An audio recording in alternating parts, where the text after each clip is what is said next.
Crypto is on the rise, making that dough in the crypto paradigm.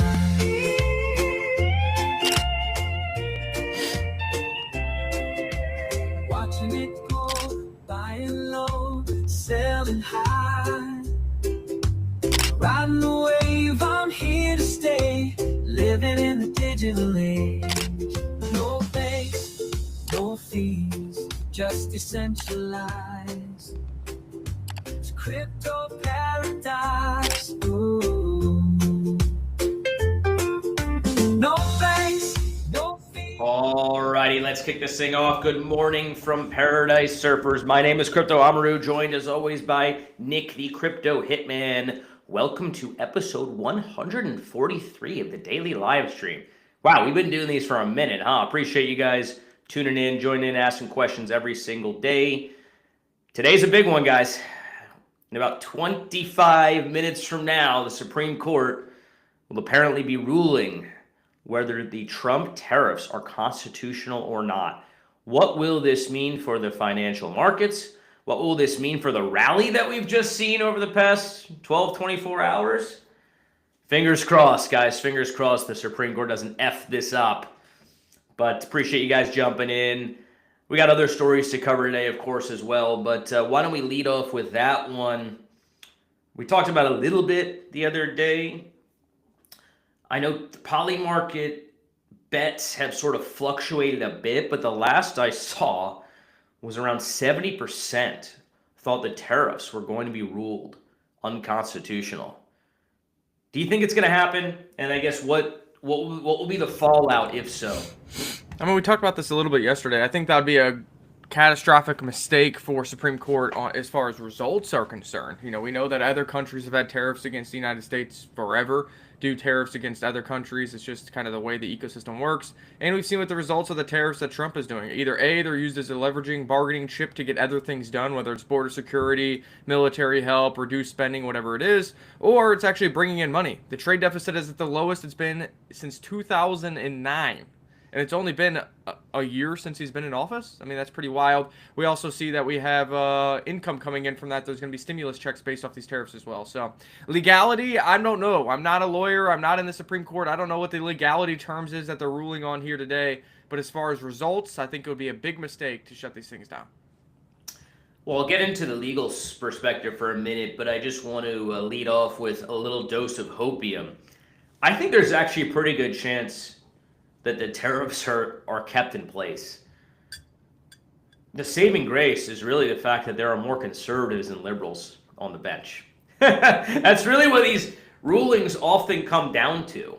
You know, so when we talk about the Fed being politicized or whoever is politicized, the Supreme Court's politicized. You see it in the rulings. If something is going to be helpful to Trump, the liberals, they're ruling against it. Conservatives are going to rule for it. So that's this very simplistic reason for why I think these actually may end up standing here. From a legal standpoint, getting into the nitty-gritty, I used to be a lawyer. I haven't really kept, close eye on this case per se, other than reading a few articles. But my understanding is it comes down to not whether tariffs in and of themselves are legal or illegal, writ large. It's the basis for how he imposed this existing set of tariffs under kind of this emergency framework. It was an emergency. The deficits with China was an emergency. The fentanyl coming in from Mexico, emergency. And that probably isn't more of an emergency. Deficit's a little harder argument to make. But in any event, that's really what it comes down to. And so given that, even if the tariffs are ruled unconstitutional, they have a backup plan ready to go, the Trump administration, to basically turn around and say, here's another avenue for how we're going to impose the tariffs again. So we'd end up kind of in the same place, but there would be a lot of chaos and uncertainty throughout this process, which, if you care about the markets as we do, that's what you're concerned about and that's what you're looking at. So fingers crossed the conservatives win the day here. But we're gonna find out about 20 minutes from now, and we'll see. We'll see either, I think, a green candle or a red candle, depending on what happens. Yeah, 20 minutes from now is the name of the game. And again, there's the emergency, but in my eyes, national debt is an emergency. That's why we got into Bitcoin. Isn't that why all of you guys got into Bitcoin? You see the Fugazi and the fiat money.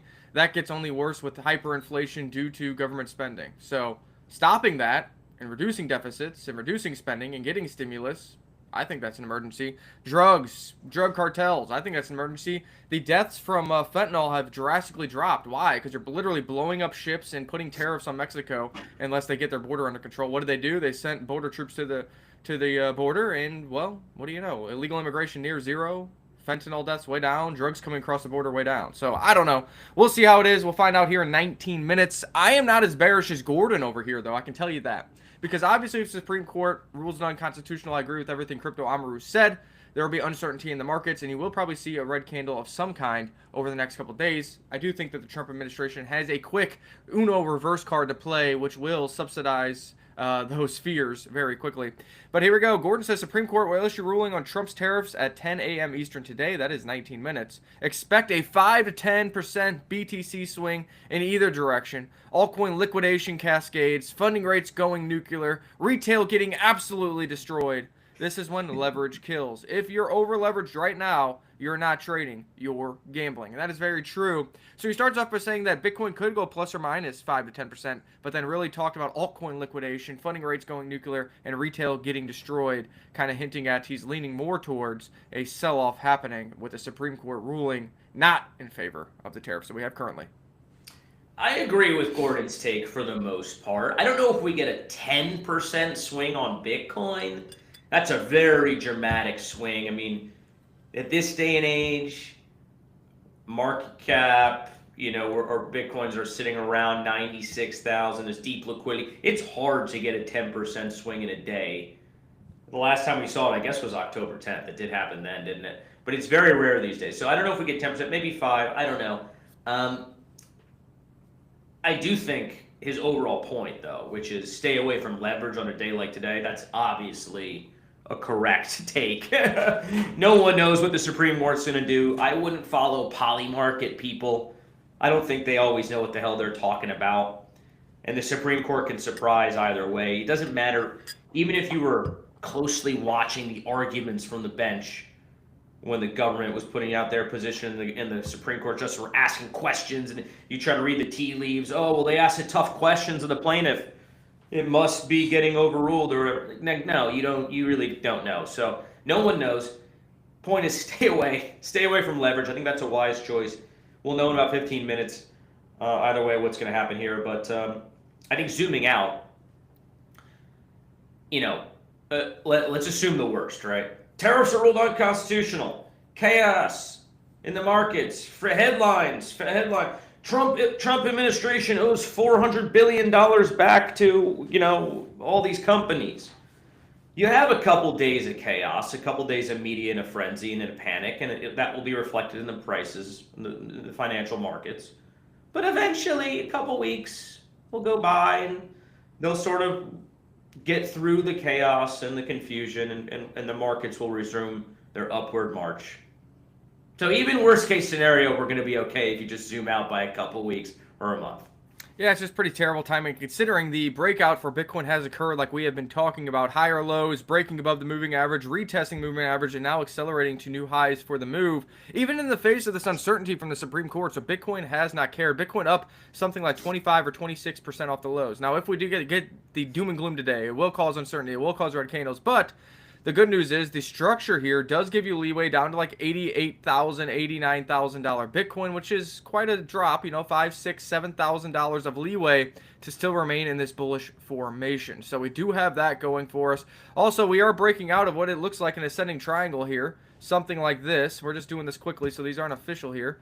But the measured move of this pattern will lead you on this breakout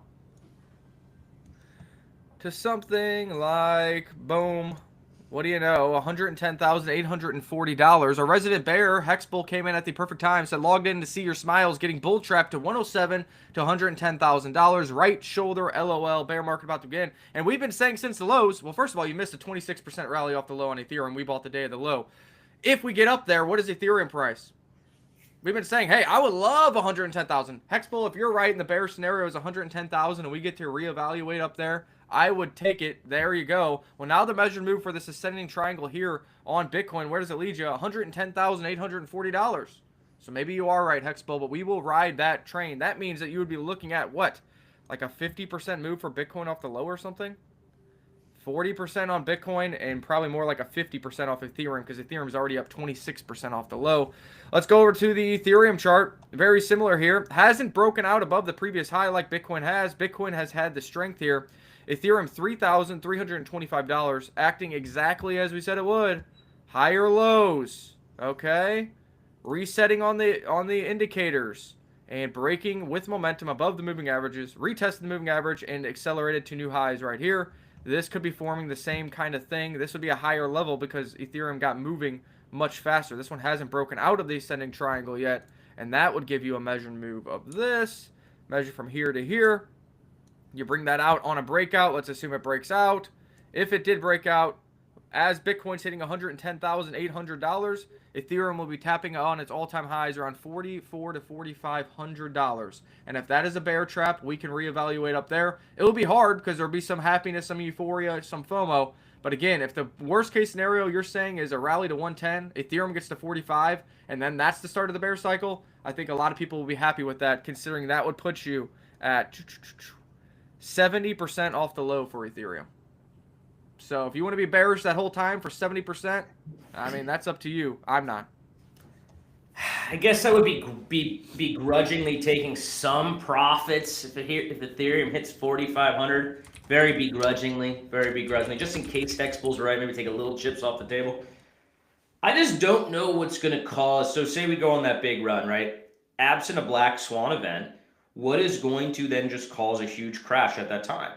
All the whales deciding, hey, 4-year cycle still a thing, press the sell button at the same time? Maybe. 4-year I don't know. cycles have already sold. A lot of them have already sold. I just think you look at the macro story going on right now. I don't know what is going to cause a ginormous sell-off. There seems to be more positive catalysts coming down the pipe here than negative. So, you know, I'm skeptical that we would see a big crash after a run like that. But, hell, I've been wrong before. 1010 was a big crash no one saw coming, so I guess you could have a repeat of that, essentially a black swan event. So nothing wrong with taking some chips off the table, assuming we do get to those levels. There is a scenario in my mind where none of that really transpires. And instead, it's kind of a slow, structured grind up, as we've been seeing, with some corrections along the way, just continuing higher, similar to how the gold ETF played out when it was launched 10 years ago, the gold chart. That is very well in play as much as any other prediction. So I guess expect the unexpected. Today will be a pivotal day, although we will get over it. We will get past whatever happens today. Hopefully bullishness happens. I, for one, have been very pleased to see the markets and the sentiment finally shifting a little bit. The absolute fear, the anger, the disbelief that I've been seeing in X has sort of given way to a little bit of hope, a little bit of positivity. Have you seen that too, Nick? Yeah, a little bit of positivity, but I am just searching Supreme Court over here, just kind of seeing what's going on, and nobody really knows what's going on. Let's put it that way. Some people say if the ruling goes against them, you have $200 billion in refunds, $400 billion in refunds, $600 billion in refunds. There can be emergency reissuing of tariffs, so less than 24 hours, the FUD would be over. We get a reissuance of tariff the legal way. I mean, it is a lot of stuff going on. There is going to be some chaos, and there's going to be some FUD and FOMO if the Supreme Court rules against President Trump. If it rules for it, hey, we continue onward and upward, and I would expect some nice green candles because we already got the momentum, and the market now has 73% chance that the Supreme Court rules against President Trump's tariffs. So we shall see. I mean, this is going to be a little chaotic here today. I'm probably going to go out and do some vending machines or something, get away from the computer, stock some sodas and snacks, collect some cash, and come home and see if I need a DCA or if we're going out to a steak dinner. I don't know. There you go. That's how Nick touches grass, ladies and gentlemen. He stocks vending machines. That's a new method of touching grass. You can touch grass any way you want. Stocking vending machines is one way to do it. Yeah, we'll see how it all plays out. Again, I don't. It's a little frustrating how right poly market's been because you sort of assume that the crowd doesn't really understand perhaps the nuances of the Supreme Court legalities and so on and so forth. But I guess the counter argument to that is if you're putting up money, if you bet money on it, you've probably done your research. You've probably looked into it and had at least an educated guess, and then maybe the crowd is often right. So anyway, let's see. Let's see how it plays out. I'm staying hopeful, but I am seeing a world in which they rein in some of these tariffs, maybe not all of them, right? Because like if you look at the ones imposing against Mexico for reasons related to fentanyl, that's much more of an emergency situation versus perhaps like the deficit concern, which is related to China. Anyway, we won't get into the weeds too much. Who knows what the Supreme Court's going to say? Let's have the conservatives save us and save this market. Let's talk about what we have predicted for a long time. First of all, we were very early on the prediction of Ethereum ETFs, which happened. Since relatively pretty much the lows, we've been saying that Ethereum would outperform Bitcoin, which it has. It's outperforming by between 85 to 95% currently. And then we've been talking about how these Ethereum strategic reserves are going to be big players in Ethereum future price and really creating great fundamentals that create floors for Ethereum price moving forward. And that is exactly what happened. Remember when Bitminer FUD happened just like a week ago? Oh my gosh, they're moving ETH, they're selling it. Holy cow, we're going to zero. I told you, Nick. And I said, nah, just by looking at this and listening to videos of Thomas Lee, I bet you they're about to be staking it. And that is exactly what has happened here. Ethereum staking hits all-time high with almost 30% of the Ethereum supply locked and staked. That is with millions of Ethereum still in the backlog to get staked. And that's with millions of Ethereum still in the wallets of Bitminer, Sharplink Gaming, Coinbase, and others who are long-term on Ethereum and have Ethereum strategic reserves, which means that those Ethereum will probably find their way to staking mechanisms sooner rather than later as well. Appreciate you showing this infographic here. Yeah, I don't know what slows down the Ethereum train. I think Wall Street's finally waking up to how powerful of a technology it is, the network itself, how lucrative it can be by staking it, the deflationary aspects of the ongoing burns, the fact it's constantly being upgraded and improved upon, and we have 2 more major upgrades happening slated for 2026. The digital oil narrative, I think, is sexy for TradFi types. And you have the embrace from, now looks like the political class, with the Clarity Act. I know there's been some back and forth, and now Elizabeth Warren wants to add some crazy-ass clauses to it, which won't get in there, hopefully. But the core of it, right? Ethereum is a commodity once and for all. That is now going to be written in federal law. That is not going to change in the final text of the Clarity Act. So even the politicians are finally embracing Ethereum, and we're still, I believe the market cap is sub $400 billion, leaving it about the 50th most valuable asset in the world, still probably behind my favorite place to shop, Costco.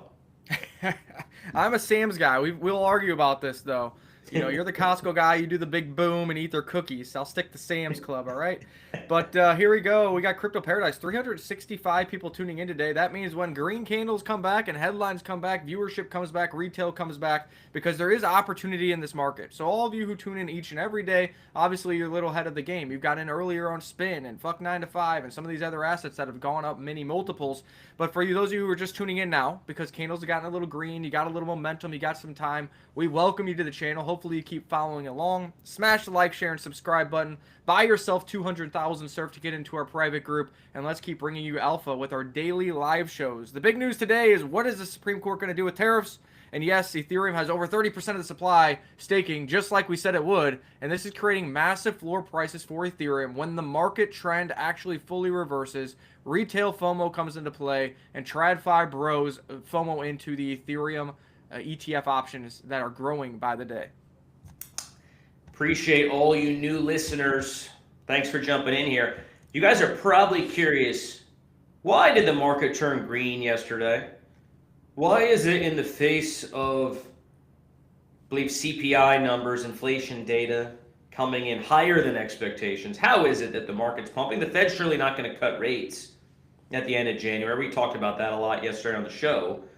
I was a bit surprised to see the continued pump throughout the day. Very happy to see it, but it was like, oh, great. And it kind of goes back to my new theory on the market. It's almost as if what the Fed does and all this stuff, it doesn't matter right now. It seems like it's just we're either being controlled, whales, market manipulators, I don't know. And all of a sudden you see these green candles out of the blue. It feels like we've been suppressed for so long. It just takes a little bit of someone letting off the sell button for a bit, or some whales, some coordinated buy pressure coming in, and all of a sudden you're off to the races. Because Bitcoin and ETH, man, they're undervalued relative to pretty much every other asset that's gone on a big run in the past couple months. Yeah, that's what I was going to say. Crypto assets, even if you just want to get rid of all the altcoins because they're their kind of own entity, if you're looking at like Bitcoin, Ethereum, BNB, Solana, and you got to even throw in XRP, I guess, they are suppressed compared to the other overall general markets, whether it's precious metals, whether it's risk on assets within the NASDAQ, whether it's Dow Jones commodities. They are suppressed compared to those prices due primarily to the liquidation crisis we had at absolute horrible timing on October 10th. So I think, that recipe, even with stocks closing red yesterday, Bitcoin and Ethereum continue to rally because in comparison, they need to close the gap like they have in history based on what we've seen over time. Yeah, I think investors are eventually going to start looking around, the ones who did very well on gold, silver, their S&P 500 holdings are at all-time highs. At some point, some of them are going to look around and say, well, I've just gone on a tremendous run with my existing holdings. Where can I find some alpha, some gains to be had? Oh, well, here's, Bitcoin, Ethereum, down 20, anywhere between, you look at Solana, down 50% from its all-time high. Now, I'm not saying the average gold investor is going to start buying Sol, but there is still a lot of upside here once we start to close the gap between the TradFi assets and crypto assets. Yeah, and pricing feels pretty good today. Bitcoin 96,000, Ethereum above 3,000, but this is a good chart here to show you that the upside just to get back to previous all-time highs. Remember, gold is at all-time highs, silver all-time highs, every single index within the stock market all-time highs, Pokemon cards near all-time highs. So, this just kind of shows you that even if stocks want to roll over a bit, there could still be the closing of the historical gap between prices, and that's how we saw yesterday. Stocks red, Bitcoin and Ethereum green, and that felt pretty good, and I think that can be a trend moving forward as long as the fundamentals and the macros that we keep talking about continue to fall into place like I think they will throughout 2026 and beyond. The really exciting thing about the fact that we still have 30% to go on ETH before all-time highs, 50%, think of all the altcoin and degen opportunities that are going to pop up on your feed, our feed. We'll give it to you guys. Hopefully it'll ape in. Think of all the opportunities that we're going to see as Ethereum marches back and as Solana marches back towards all-time highs. That's when you see alt season really popping off. So I'm looking forward to it. I think it's in our future, guys. It may even be in our present. I know there's been some great runners over the past few weeks here on Solana in particular. Want to give some shout out to the viewers over on YouTube who are able to comment live. So if you want to comment live, ask any questions, we'd love to hear from you. We want to know what you guys are bullish on. We want to know what altcoins you're looking at. We want to know if you have questions about an existing holding that you have, whether bullish, bearish, whatever. We can look at the chart, give you some feedback. Let's make this interactive. So give a shout out to Martin. Good morning, good morning. Nanso, good to see you. We already said hello to our resident bear, Hex Bull. I'm not going to give him more airtime. The viewers don't want to hear about the bear takes, guys. They do not. Todd, shout out to Todd. Thank you for reminding folks to subscribe. Martin is reminding everyone, I think. Yes, okay. So tomorrow, Thursday, that's when we do our weekly spaces on X. We've been done in the past, I don't know, 3-4 weeks. We've done them previously. We stopped for a while. Now we're doing them again. We got projects joining us. I believe Spin Pump will be there, and a handful of other projects will be there, so you get to hear from different projects. If you are a average community member and you want to hear from these projects, you want to hear a take on the markets, join. You can ask questions. It's interactive. But we're also giving away $100. So don't forget that. We're giving away $100 tomorrow on the stream. You got to obviously join, comment, like, subscribe to Crypto Paradise, all those things. But $100 up for grabs. We'll probably give it away to, I don't know, 2 or 3 winners. Because why not? We're feeling generous. The market's back. We're feeling generous again, and we're making money again. So I guess that means you guys can make money too by following Crypto Paradise. Spin pump up another 2.5% today in the face of market uncertainty. So good to see they keep rallying. EMIT back to $1.70. We are in EMIT at around 39 cents to 45 cents while earning hundreds of percent of APR in the form of DAI, a stable token over on Pulse Chain. So shout out if you've been with EMIT for a long time. The beautiful thing about EMIT is you can buy EMIT and then you can buy Surf, which is our channel's token. 200,000 Surf or more gets you in the DAO. You can pair it with EMIT to farm and get even more APR and earn a stablecoin yield. So those go hand in hand. So glad to see they're doing well. And yeah, so we're just kind of looking around. Pulse Chain relatively flat today. PTGC down a bit, but it is up 80% off the lows, so we can't complain. Things don't go straight up forever. And, we're watching activity. We're looking for the opportunity, and you're on the cusp of some nice opportunities coming ahead. We're talking to Spin Pump, which has done, I don't know, somewhere between 20% to 45% gains for the people in our private groups. And as Ethereum, if it can break out of this ascending wedge here, this ascending triangle, and starts heading into the 4,000s, you're going to see more opportunities. And the same thing applies. Ethereum above 5,000 is what you need for retail FOMO. That's what we want to see. That's the goal. That's the theory behind the 5-year cycle. And that's what we believe is going to happen in 2026. We're already seeing some outperformance among few alts. Obviously, Monero right now is absolutely crushing it, up a couple, at least 2 or 3x over the past month or another two. $50 since we talked about it in yesterday's live show. Jeez. And it's going on an absolute tear. All the, I think, Zcash fanboys realized Zcash was ridiculous and pointless and run by a bunch of weirdos, and that Monero is the much better play. Also, it's not listed on as many centralized exchanges, so it cannot be manipulated quite as easily. So happy to see all you privacy maxis out there making gains. I am curious to see the extent to which privacy as a narrative is going to drive on perhaps some low caps or newer projects, because that's our bread and butter.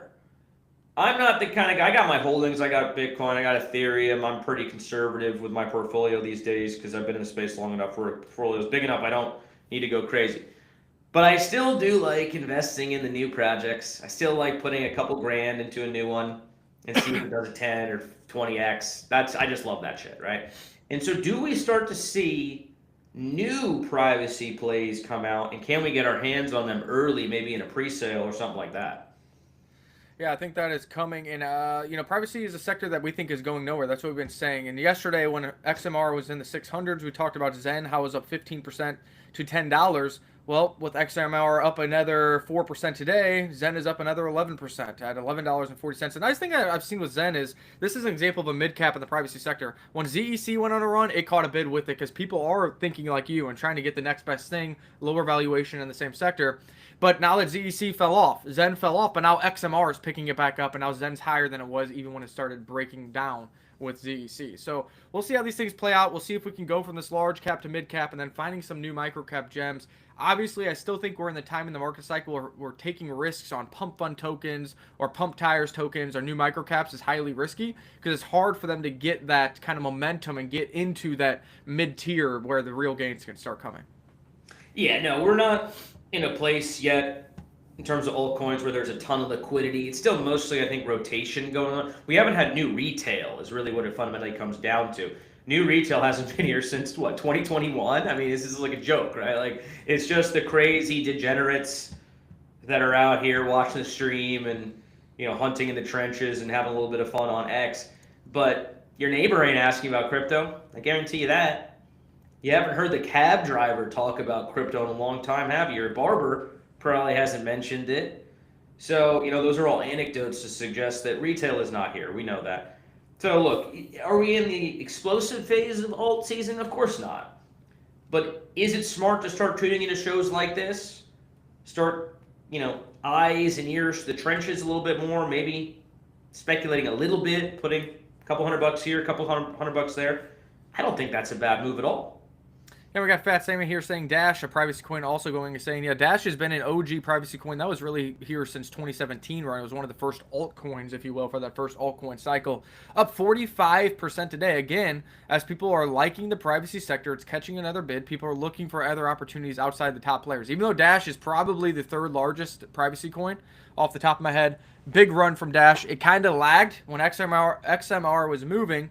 And Zen was moving slowly, 10% a day, 5% a day. Dash finally decided the past 2 days, up 45%. So, yeah, big move for Dash. I think this is just showing you privacy is getting more clarity globally, getting more acceptance into this market. And I think it's something that is going to be here to stay for the remainder of this cycle.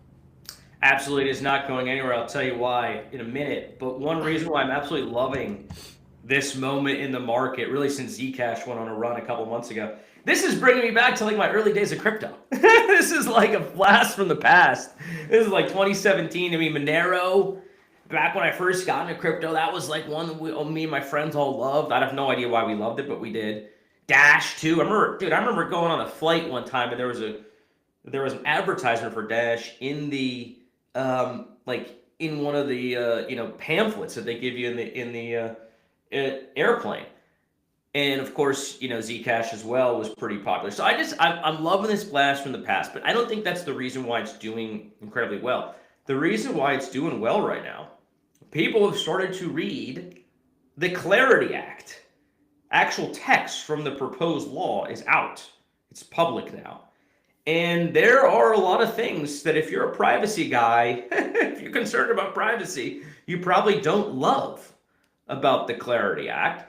And you have to assume that once the Clarity Act is passed, other countries are going to just sort of replicate this because countries aren't that creative. They don't want to do anything too outside the norms. They'll just copy what the US did. And so you start to see 50 Clarity Acts all over the world or variations of them. And all of a sudden, crypto's become accepted by mainstream, accepted by Wall Street, accepted by everybody, but they're monitoring everything and they're making sure they're getting their tax dollars out of it. And that kind of goes against the mantra of why people got involved with crypto and Bitcoin to begin with. Some big news just dropped, though, from Thomas Lee in another video. I didn't get a chance to watch this full video, but he says, for the upcoming shareholder meeting of BitMine, BMNR, the number one Ethereum strategic reserve, the one that you should own and the one that will make money as Ethereum grows, guess who the guest speakers are? Vitalik Buterin himself, the founder or co-founder of Ethereum, and Sam Altman, the founder and CEO of OpenAI. So Thomas Lee, like we said, if you're betting on traditional finance and networking, he is getting all the job done. That's how they're the number one Ethereum strategic reserve.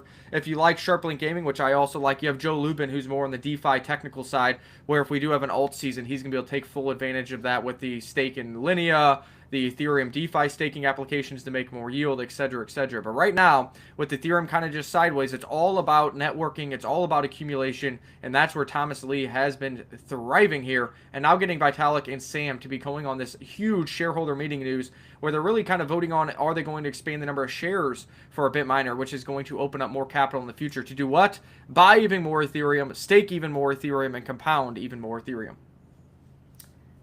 If you are betting against Tom Lee and you are betting against Ethereum, well, you need to get your head checked, guys. He is going to pump our bags to Valhalla. Shout out to Tom Lee. I love this guy. He is continuously making the rounds on the mainstream media. He's constantly improving his fund, by the way, right? Just did that big shareholder vote to increase the number of shares, which will allow them to accumulate more Ethereum. He is staking. If you guys are wondering, why is it that there's 30% of the supply staked all-time highs? It's this dude. He's the reason for a lot of that.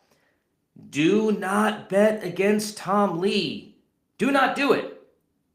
Better yet, get on the bandwagon. Grab yourself some ETH, maybe some BNMR. By the way, Nick, how is your BNMR stock doing? I know you aped in. You sold a bunch of other stocks and aped in a shit ton of BNMR. How is that going for you? You're muted, by the way. I was going to say BMNR is at $33 currently. So, we aped in there at 20 $28.50, $28.67, so up over $4 or $5 per share on BMNR, even with Ethereum only at $3,300. SBET is up to $11 per share. We aped hard there at $9.85, so up about $2 per share there as well. So I like where we're at, especially with Ethereum only at $3,300, because I think it's going to go to $8,000, $10,000, $12,000, and these are going to get massive FOMO runs, and they're both doing what I want them to do. Buying Ethereum, staking it all, earning Ethereum, and compounding it. SBT alone is making like $1.5 million per week in Ethereum at current prices in revenue just from staking. That is absolutely massive. And realize that Bitminer has like 2 or 3 times the amount of ETH as sharply gaining, meaning they're going to be making about $5 million per week at current price in Ethereum revenue simply for staking it with very little to no overhead. That is absolutely massive. You can do what the math results in. If they compound it, and if Ethereum gets to even $8,000 or $10,000, you can see how this will be one of the most profitable businesses on the entire planet when it comes to overhead versus revenue. By the way, did we get the tariff news yet? Yeah, maybe we should check in on that. Not seeing it, but we'll obviously evaluate that when it does drop. But this phenomenon with the digital asset treasuries, Bitmine, SBT, we are still in the early days of this, guys. This is like going back to, I don't know, 2022, if we're if we're looking at the equivalent for strategy, right? It's like the early days. And, you know, we saw what happened with the price of Bitcoin, with the supply of Bitcoin being locked up, and obviously with the sort of the evangelization of Bitcoin vis-a-vis Michael Saylor. This is all... We started this stuff in July, August. When did Tom Lee go out there? I think it was maybe July or August. Yeah, so July we're or a August. few months into this. 6 months into this, and he's already accumulated like 4% of the total supply. Joe Lubin's accumulated 1 or 2% of the total supply. Pretty crazy. Yeah, they could. I mean,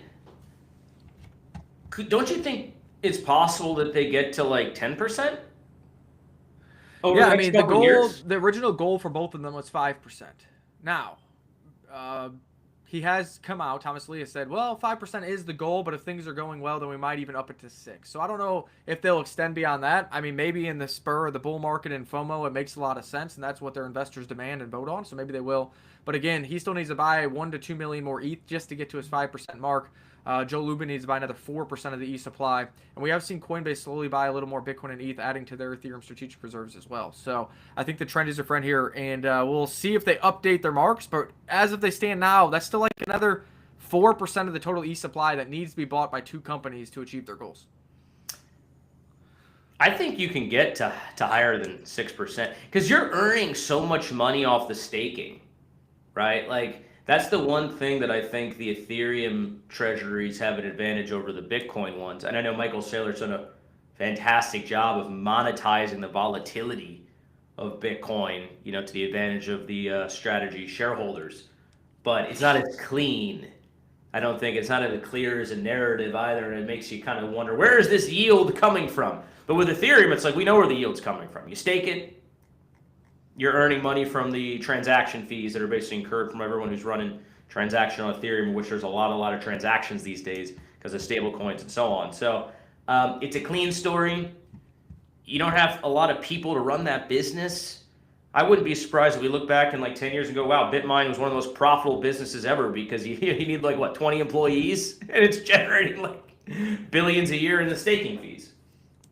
Absolutely insane. Absolutely insane. I'm looking over here at Twitter. No Supreme Court ruling yet on tariffs. They have ruled out on a couple other things. Barrett versus United States, Bowie versus United States, Doe versus Dynamic Physical Therapy, Clark versus Sweeney, Pitts versus Mississippi. I don't care about any of those things.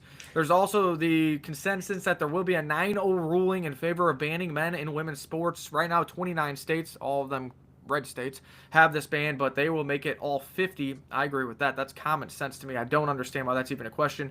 The biggest argument against that is, well, there's not that many transgenders, so why are we making a whole law on it? That's precisely why you make a law now. It affects the least amount of people, but as that continues to grow due to mental disabilities, mental disorders, and mental illness, because it will continue to grow if you allow this propaganda to go on, then you have a bigger issue and a harder issue when it gets larger. So this will be interesting if Supreme Court, in fact, does do the 9-0 ruling like many people think is about to happen, because we do know that there is a lot of liberals in that Supreme Court courthouse there.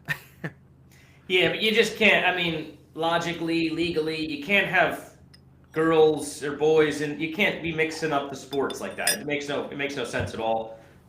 Even setting aside all the other issues that people have with transgenderism, that just makes zero sense. Like no one should be in favor of that. I don't think anybody is. I do want to go to our resident Bears comment here. ETH will not hit 5K. Bitcoin goes to 110. I don't think we were saying 5K. I think you did some 4,500. charting. Like 4.5 thousand. Yeah, like 4,300 to 4,500. Yeah, 40, 43, 45. Sometimes we like to throw out the $5,000 ETH price target because we think it's going there, first of all. Secondly, oh, look at that. Bitcoin's going a little, we got a little paradise pump going on Bitcoin, allegedly. We're sitting at 97,000. So maybe the Supreme Court, who knows, maybe the people are just bullish it didn't get announced. Who knows? Right, it didn't get announced yet. They're like, all right, there is a poly market bet. Like, they don't have to rule on it today. There is a poly market bet. Will the Supreme Court make the ruling by January 31st? So maybe nothing comes out today and it gets pushed off. I would rather just get the decision made, get it done with, and rip off that Band-Aid and kind of give the Fed more clarity to potentially get that cut on January 27th, because the more uncertainty that there appears to be, that's more scapegoats and outlets for Powell to be like, oh, we're just going to hold things pat because we just don't know. Maybe the Supreme Court's going to do tariffs. Maybe we owe $400 billion. Maybe we don't. I'd rather just rip the Band-Aid off now, give more clarity to the Fed for the January 27th potential cut, or hold an interest rates.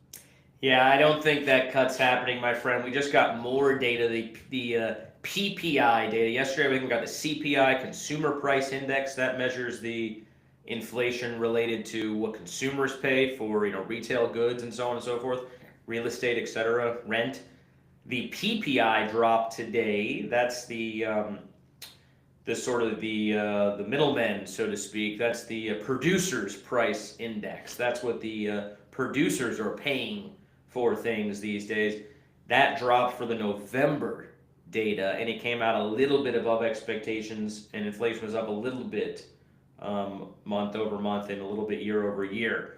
So the caveat to the number on the PPI today is only that it was measuring November, of which I believe there was basically the government shutdown. The data maybe can't be that trusted. So I don't know how seriously the Fed is going to look at this PPI data that just came out today. But I don't know. I just think, given everything we've seen, the data that's come out, the statements that the Fed's made, the statement that Powell's made, the fact that Trump has been attacking Powell left, right, and center, I just think that they dig their heels in and say, no, we're gonna keep the interest rates where they're at, and we'll see, next month if we want to move them. So. I'm sticking to the gun, saying a cut is coming. The data shows it, and if we'll see what happens here. I watched the Truflation weekly minute, and all their data still says inflation is lower and they should have a cut. Again, there's a lot of things going on there. I've even myself admitted to that, but I'll just stick with my prediction of a cut. But every time we talk about it, like I said, it would be nice with the Supreme Court ruling today, not January 31st, because that's just another outlet for them not to cut the rates there. So we'll keep following along. I'm searching Supreme Court ruling on Twitter and seeing what's coming up. They're making rulings on everything but the tariff so far. They've made 1, 2, 3, 4, 5 rulings, and the transgender ruling is all but going to happen as well. That'll be the 6th ruling, of which none affect our crypto bags. It's all that matters, people. What are the prices of our bags? Does this affect our bags? Does that affect our bags? Now, I'm sure there's interesting rulings happening. Hopefully nothing terrible befalling the country. But I do want to go back to one of Hexbull's comments here, because I'm having these arguments with bears all over Twitter as well. And I sort of go back to, at what point do the bears have to say the 4-year cycle's dead? The 4-year cycle's dead. I was wrong. Because I don't know, I'm looking at this pump now. We're January 14th. I remember back in my previous 4-year cycle days, previous times I was part of this market, say 2018, 2022, we were already trending down in January. We weren't going up. The year after the halving, or the 2 years, it's a year and a month after the halving, right? We would have gone on a big run. The year after the halving, didn't happen, unless you want to include the run to 126K. But by January, we were already trending down and things were looking bearish. Yeah, that's true. The only thing that you had the secondary rally for the bull market was for alts. You know what I mean? Bitcoin was kind of already trending down. You had some alts catching their final breath as people rotated from their Bitcoin and trying to still keep euphoria, still keep greed goading and rotating into some pre-sale opportunities and such. And then by like March, everything was going down. So Yeah. Bitcoin certainly wasn't going up, though. no, right? no. Bitcoin was done, and then you kind of have that leftover month and a half of euphoria, chasing different micro caps, different memes, different new pre-sales that had their vesting unlocks held back, and that's how you kind of get that extra month of leeway or two, like we've seen in previous cycles. But that hasn't happened because alts haven't even been going. So I mean, we'll see. 110K, you could say, all right, that looks just like the chart. That's where you get rejected. But again, if we get to 110,000 Bitcoin and whatever you want to say, 4,000, 4,300, $5,000 ETH, I would be happy to reevaluate at those points and see what happens. That also means some of our alts would have some big breathers. I'm sure Pulse Chain would have a big rally, which means PTGC would do probably another 2 or 3x from here. And then, we can reevaluate. Yeah, we'll have to see. I mean, I just think everything's changed. I don't believe in the 4-year cycle anymore. I think the market's changed with the new entrants, with the ETF buyers, with the Wall Streets types, with the digital asset treasuries, with Michael Saylor, et cetera, et cetera. Everything's changed. So I'm not expecting a big crash. I'm expecting a continued slow grind up from here because Bitcoin, Ethereum, your bags, they've all been suppressed for the past 2 months because of the fallout following the 1010 implosion on Binance. So, we've already had the big crash, guys. It just happened to 80,000, and now we're climbing it up out of it, and we're grinding up out of it. Yep. I'm just trying to scroll here and see if we get anything for the Supreme Court ruling before we hop off here. And maybe the Supreme Court just isn't going to rule on it. Yeah, well, they would have to notify, I think, everyone that they've pushed out the decision again. They can't just not. Maybe they can just not say a thing. I'm like, hey guys, it's pushed out, and that's it. Not even say anything about it. But I guess this means that they're deliberating further. That they don't have consensus on. Who knows? I mean, who knows what's going on behind the scenes of the Supreme Court? But glad to hear they got the transgender thing right. That's a positive. That's a positive. Got a nice comment from Pat Sammy. You got a 3-day candle closed above 107K, and then bulls are in control. Then new all-time high. Yeah, I mean, it feels like the bulls are in control now. $97,000 Bitcoin. I mean, if certainly we get to 107, you'd say, yeah, bulls are in control. I think we probably get some corrections along the way. I mean, I don't think we just teleport to 107. What say you, Nick? Like, bull scenario here over the next couple of weeks, right? Let's say the Supreme Court doesn't fuck everything up. We just teleport to 107,000, or are we getting some some red candles along the way? I think you'll see some grinding up like we had between January 1st, we were at 86,500, and then January 5th. So it took 4 days to get to 95K. Then we dropped back to 89. So like you gave up 50% of the move, but you're still $4,000 higher than that low. And now we're rallying again from 89 to 97. Maybe even fall back to the breakout point, which was 94,000, or maybe even other support 92,000. But again, you put in a higher low, and then you see some big green candles. You're going to have a grind here unless there's some big white swan event. You know what I mean? Like a big liquidity impact, whether that's the Fed cutting rates, the tariff news would have been a big one if ruled in favor of Trump. Without that, I just think that, hey, there's an underpricing of Bitcoin and ETH compared to other assets, whether it's precious metals or stocks. It's trying to close the gap. Even if stocks come down a little bit, it's going to be going up there until we get that next big liquidity injection into the market. But I don't think you're just going to see God candles straight up there. I think it's going to be a $5,000 move up, 2,000 move down, 5,000 move up, 2,000 move down, and then before you know it, right when you get caught selling is when you're going to see that God candle. I think 110,000 is a critical level because now that's what 4-year cyclists are hoping for as a major top before the next sell-off. That's where objectives look like for the bulls as well, and 105 to 110 is going to be a major kind of zone into a fight between the bulls and bears once again. Never a dull moment in the crypto space, right, ladies and gentlemen? Looking forward to that fight. It's always a fight between the bulls and the bears, isn't it? But yeah, I when in doubt, zoom out. I go back to my long-term time horizons. I'm not selling my Bitcoin before it's $1 million. 2035, $1 million Bitcoin. I keep saying it over and over and over. I'm manifesting it. right? You just manifest these things into existence. If you look at the historical price performance of Bitcoin and you just extrapolate out and even you reduce it, because I think the average annual returns on Bitcoin is something like 70%. We're not going to get that as the asset matures. But even if you say, okay, let's cut that in half, or even let's bring that down to 20% average annual returns on Bitcoin. And some years it's going to be flat, by the way. Some years it'll outperform the 20%. But let's just say average 20%. By 2035, you were at $1 million of Bitcoin. And I know there's people out watching the stream. That is not possible, Crypto Amaru. We'll never get to $1 million of Bitcoin. Impossible, I say. Guys, I've been here since 2017. They said $10,000 was impossible. 20,000 impossible. 50. 100 was there is no way, bro. There is no way we're hitting $100,000 Bitcoin. Will never happen. And it fucking happened in like less than 10 years from when I started to invest in this asset. So it's going to happen now. Wall Street loves it. Politicians are finally accepting it. It's going to be in your 401ks. Michael Saylor's buying this shit forever. It's going to $1 million. That's for the bulls. That's a bulls. That's for all the bulls. All the bulls who are watching the show now.